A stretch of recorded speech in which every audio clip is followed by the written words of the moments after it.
you're not following up very well with this medicine you've got me on. I should have been called, and I was giving him about it because, I thought he wasn't doing his job. John Mellencamp, the heartland rock icon, has lived a life filled with chart-topping hits and artistic triumphs. But behind the scenes, his journey has also been marked by deep personal struggles and tragic events that have shaped the man behind the music.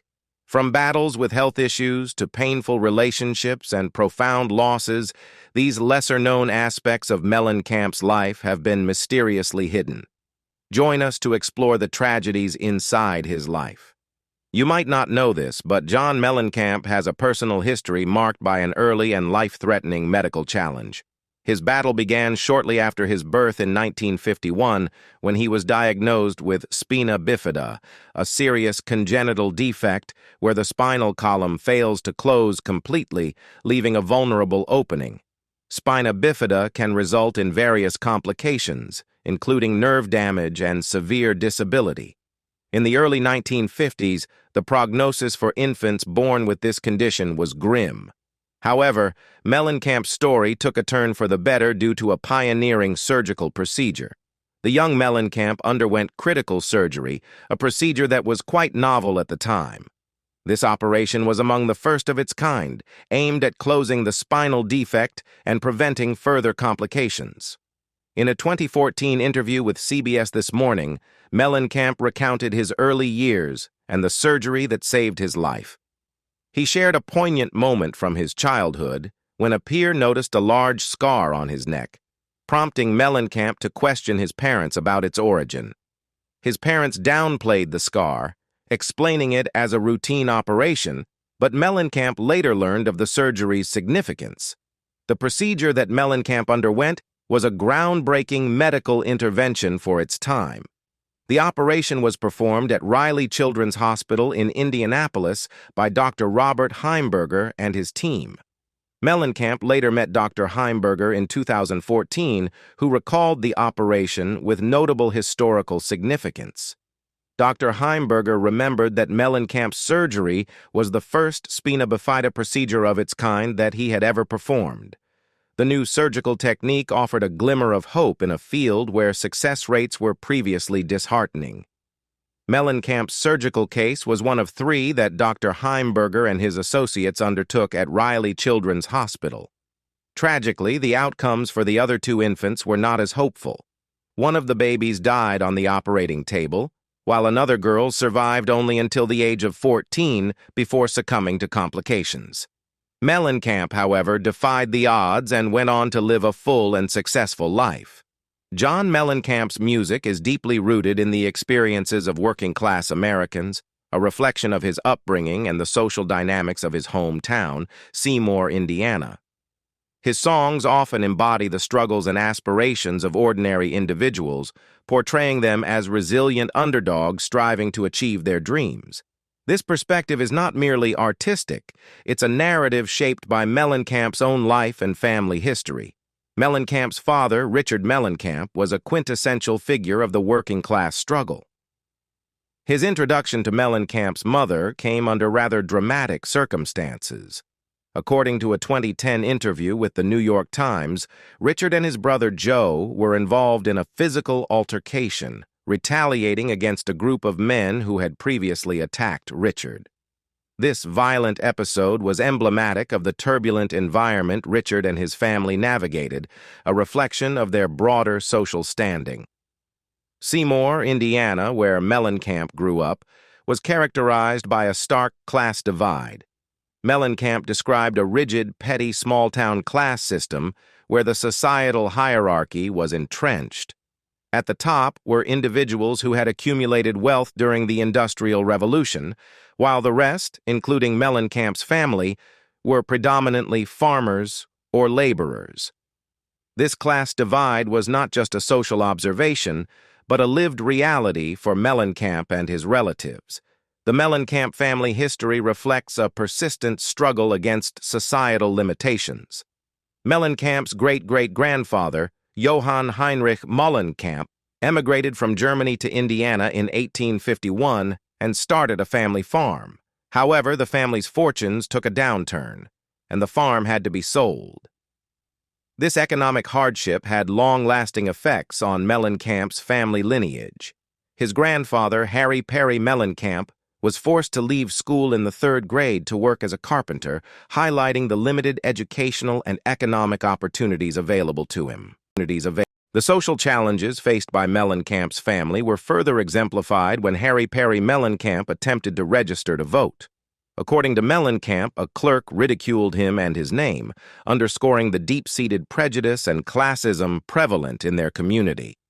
This experience encapsulated the broader societal attitude toward families like the Mellencamps, who were often dismissed as low class and doomed to remain at the margins of society. At the age of 18, John Mellencamp found himself at a life-changing crossroads when his girlfriend, Priscilla Esterline, became pregnant. At the time, it was 1970, and Mellencamp was faced with the responsibility of becoming a father. Despite the societal challenges of the era, Mellencamp and Esterline decided to take the traditional route and get married, although this was not as straightforward as it might seem. Indiana law at the time posed a significant hurdle. Mellencamp, at 18, was still considered a minor and therefore required parental permission to marry. Faced with this legal barrier, the young couple sought an alternative solution. They decided to elope to Kentucky, where the laws were more lenient regarding marriage age. This bold decision allowed them to marry without the need for parental consent, marking the beginning of a new chapter in Mellencamp's life. Their marriage would last just over a decade, a period marked by Mellencamp's early struggles in his music career.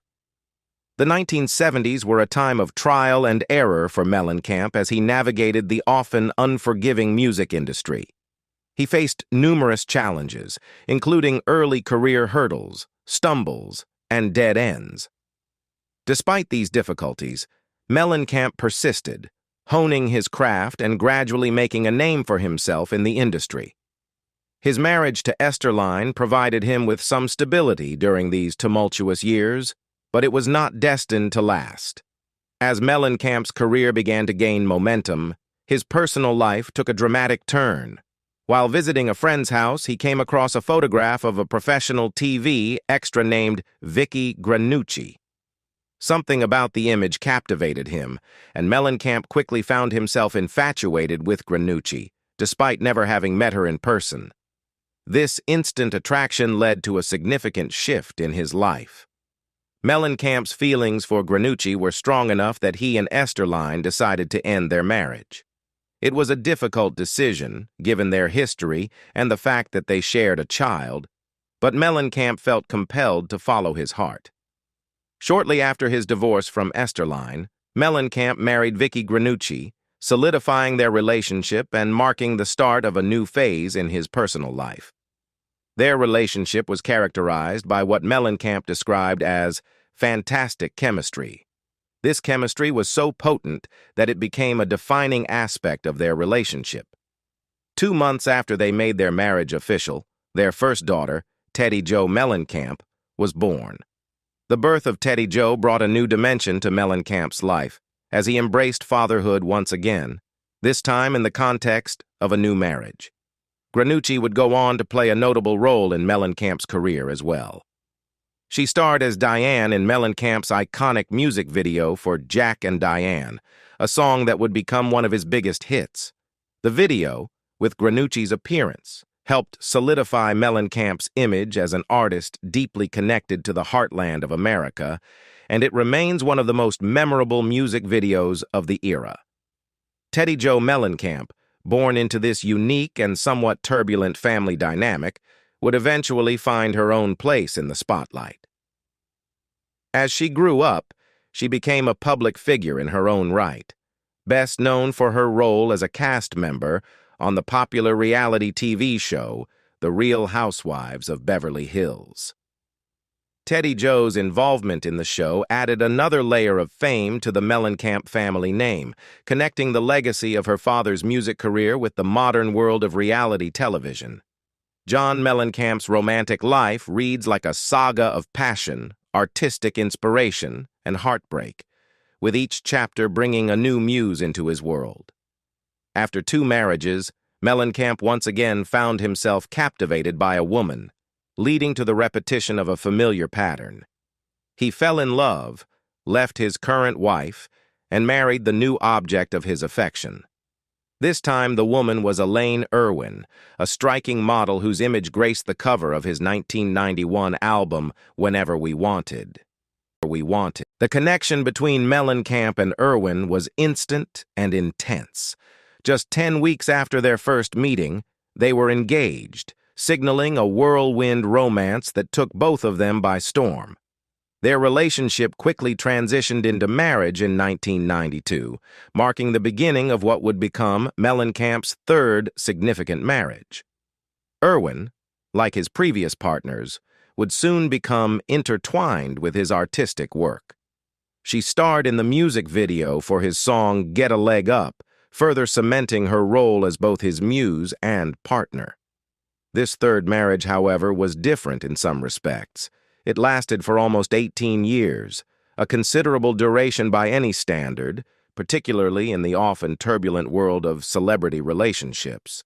Throughout their time together, Mellencamp and Irwin navigated the complexities of a high-profile marriage, balancing their personal lives with the demands of fame and Mellencamp's ever-evolving music career. Despite the length of their marriage, the union eventually came to an end in 2011. The dissolution of this long-standing relationship was a significant moment in Mellencamp's life, marking the close of yet another chapter in his ongoing search for lasting love. Not long after his divorce was finalized, Mellencamp found himself in the throes of another intense relationship, this time with the iconic movie star Meg Ryan. Mellencamp and Ryan's relationship quickly became the subject of public fascination. The pairing of the rock star and the beloved actress seemed like a match made in Hollywood heaven, but their romance was anything but smooth. The couple engaged in an on-again, off-again relationship that spanned several years, during which they experienced both passionate highs and painful lows.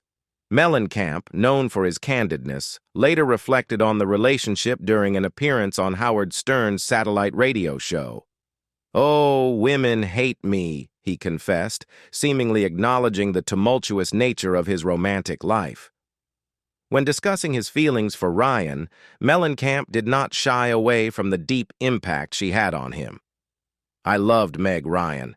She hates me to death," he admitted, revealing the emotional scars left by their relationship. The pain and frustration Mellencamp expressed were encapsulated in the sentiment that sometimes love don't feel like it should, a line that resonates deeply with his experiences. Despite their love, Ryan and Mellencamp were unable to make their relationship work in the long term. They briefly reunited and even got engaged in 2018, sparking hope among fans that this iconic couple might finally find lasting happiness together. However, by October 2019, their relationship had once again faltered, with Ryan reportedly calling off the engagement. The end of their engagement marked yet another heartbreak for Mellencamp, who seemed destined to continue his search for love.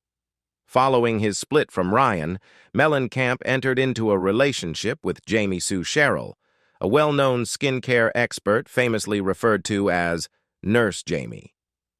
However, this relationship, like so many before it, was short-lived. The pattern of intense, passionate connections followed by eventual separation seemed to persist in Mellencamp's life, reflecting the challenges he faced in maintaining long-term relationships despite his undeniable charm and romantic inclinations. There is a problem. One vice has remained a constant companion throughout his life: smoking. This habit, which began when Mellencamp was just 10 years old, has persisted for over 5 decades, despite the well-documented health risks and a serious health scare that would have prompted many others to quit. In a 2018 interview with CBS News, Mellencamp candidly discussed his smoking habit, revealing that he started puffing on cigarettes at an age when most children are still learning to navigate the complexities of childhood. By the age of 10, Mellencamp had already developed a fondness for cigarettes, a habit that would follow him into adulthood and beyond. Despite the known dangers associated with smoking, Mellencamp has remained steadfast in his belief that the habit, on its own, isn't as harmful as many believe. Rightfully or wrongfully, I believe that it's the combination of cigarettes and alcohol that get people, the two of them combined, Mellencamp explained. This theory, however, lacks scientific backing and appears to be more of a personal rationalization than a medically sound viewpoint. The effects of smoking are well documented, and the combination of tobacco with other substances, including alcohol, can indeed exacerbate health risks. Yet Mellencamp's belief that smoking alone hasn't significantly harmed him is somewhat contradicted by his own health history. In 1994, at the relatively young age of 42, Mellencamp suffered a heart attack, an event that forced him to confront the reality of his lifestyle choices. While on tour, Mellencamp began feeling unwell and decided to return to his hometown of Bloomington, Indiana, where he sought medical advice. During an appearance on The Late Show with David Letterman, Mellencamp recounted the shocking moment when a doctor informed him that he had experienced a heart attack. "The guy looked at me and he said, 'You've had a heart attack,'" Mellencamp recalled. The news was so unexpected that Mellencamp initially reacted with disbelief and anger, lashing out at the doctor who delivered the diagnosis. "I went nuts. I called him everything in the book," Mellencamp admitted.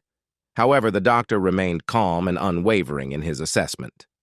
"John, you can say whatever you want to me or act any way you want, but a first-year medical student can tell you you've had a heart attack," the doctor responded, leaving no room for doubt.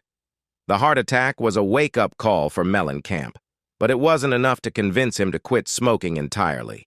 Despite the serious warning sign, Mellencamp continued to smoke, albeit with some modifications to his habit.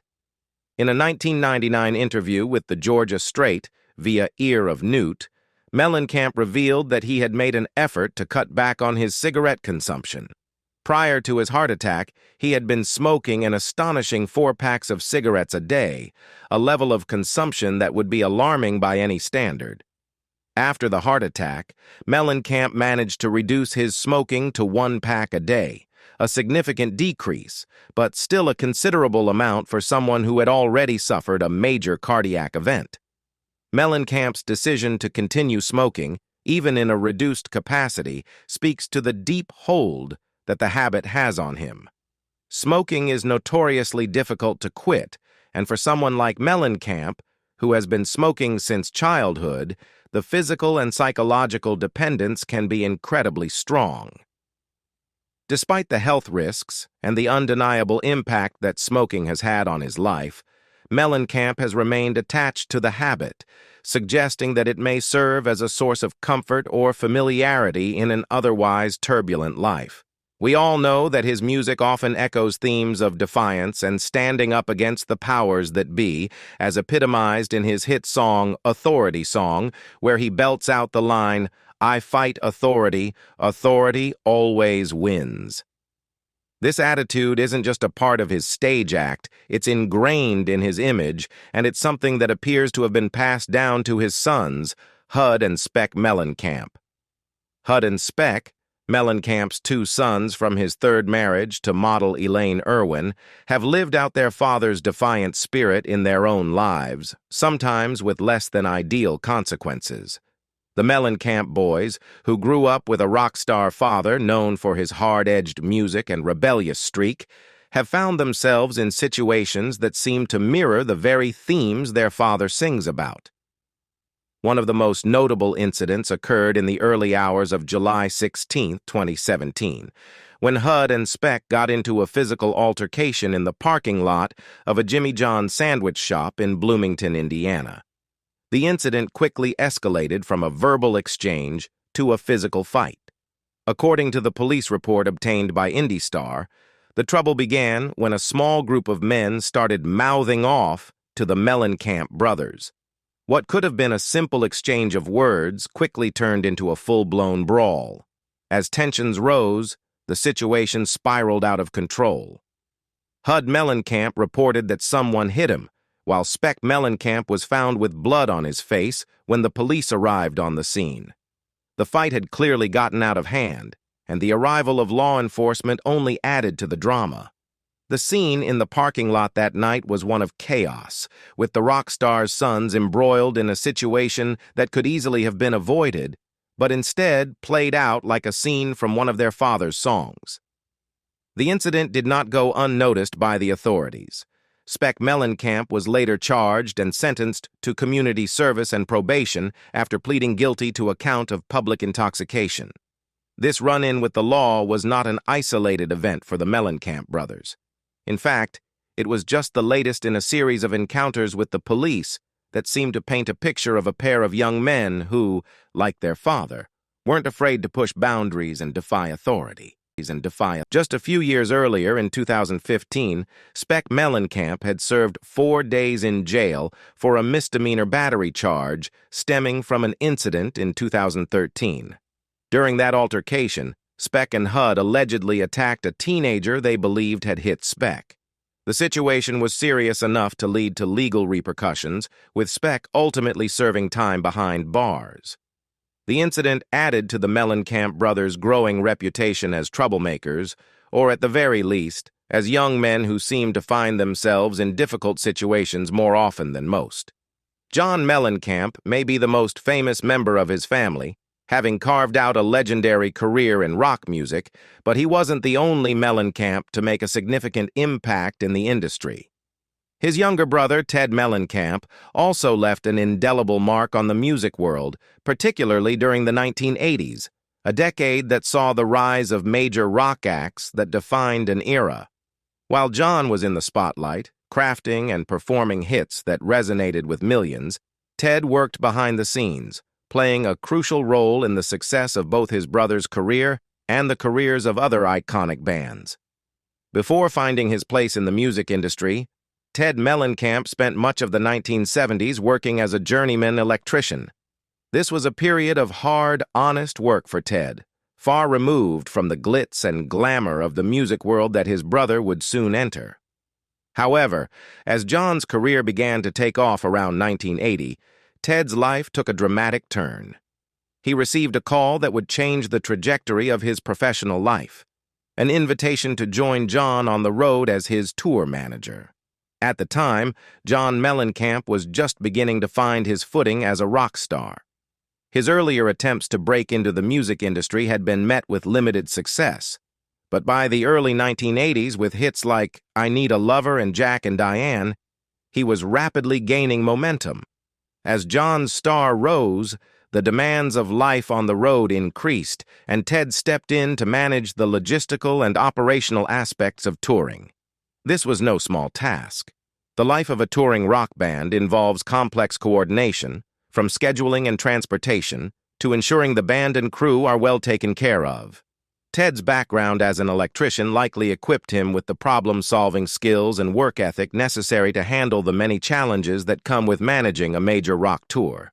Ted's success in managing his brother's tours did not go unnoticed. His ability to keep everything running smoothly, ensuring that the shows went off without a hitch, opened doors for him in the music industry. Ted parlayed his experience and success into a role as a promotional representative for Polygram Records, one of the most influential record labels of the time. In this capacity, Ted was responsible for shaping the image and output of some of the biggest acts of the 1980s. Polygram Records was home to a diverse array of artists, and Ted's work with the label put him in contact with some of the era's most iconic bands. He played a role in the promotion and success of legendary groups like Def Leppard, Kiss, Tears for Fears, Kool and the Gang, and Scorpions.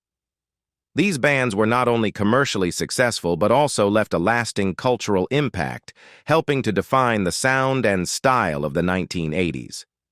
Ted's work behind the scenes was integral to their success, as he helped to craft and promote their public images, ensuring that their music reached the widest possible audience. Despite his work with these legendary bands, Ted never forgot his roots. He remained closely connected to his brother John's career, continuing to play a role in the management and promotion of his music. The bond between the Mellencamp brothers was strong, forged through their shared experiences in both their personal and professional lives. Ted's contributions to John's career were invaluable, helping to sustain and enhance the success that John enjoyed throughout the 1980s and beyond. Tragically, Ted Mellencamp's life was cut short when he passed away in March 2016 at the age of 62. He died at his home in Nashville, a city that has long been a hub for the music industry and a fitting final residence for someone who had dedicated so much of his life to the business. Ted's death was a significant loss, not only for his family, but for the many artists and colleagues who had benefited from his work over the years. What do you think about the tragedies that happened in John Mellencamp's life? Leave us your comments in the section below. We hope you have found this helpful video. Don't forget to leave a like, share, and subscribe to the channel if you like it. Thank you for watching this and see you in the next videos. Goodbye.